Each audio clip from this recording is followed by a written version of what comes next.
Introduction. This book was written to introduce students of astrology to the theory and practice of psychological astrology.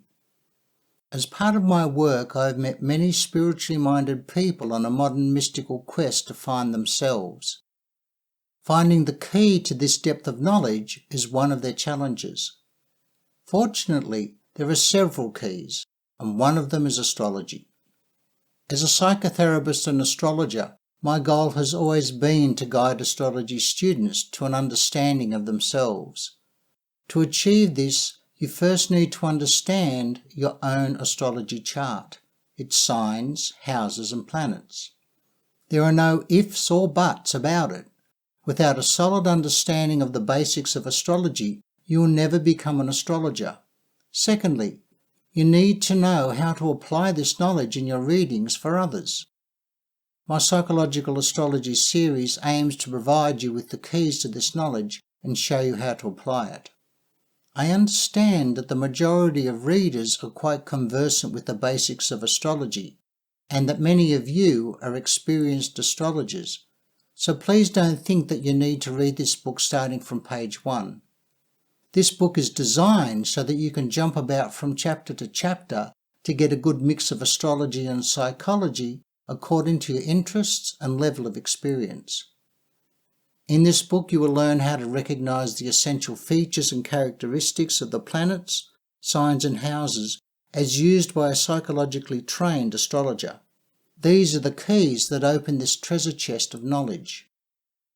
I didn't want to write another astrology book for beginners. There are many great books already out there, so I've kept the astrology basics short and focused. The majority of this book is devoted to showing how psychology can be used in conjunction with astrology.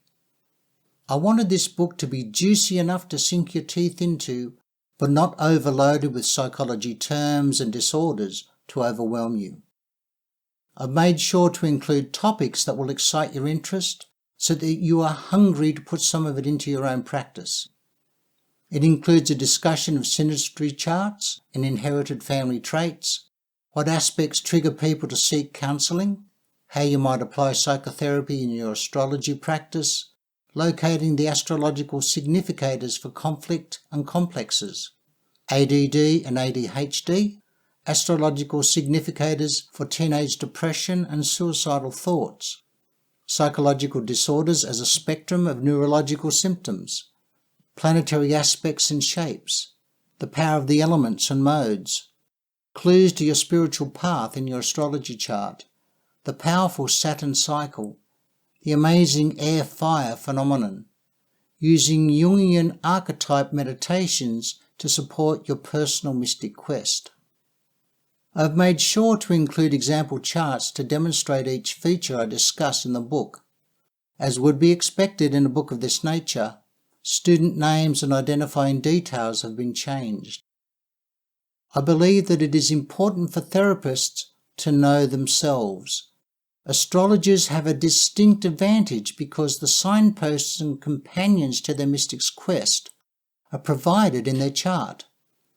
As I always encourage my students to meditate on their archetypes, I've included several encounters from my own meditations to help illustrate this. My style of psychotherapy incorporates active imagination, clinical hypnotherapy, archetypal guided meditations, and deep psychotherapy using an inner child approach. My word of advice to you is to find your niche and become good at it. Master your particular style of astrology or psychotherapy first. When you are ready for the next stage of your journey, a teacher will appear to walk you into the next stage of your mystic's quest.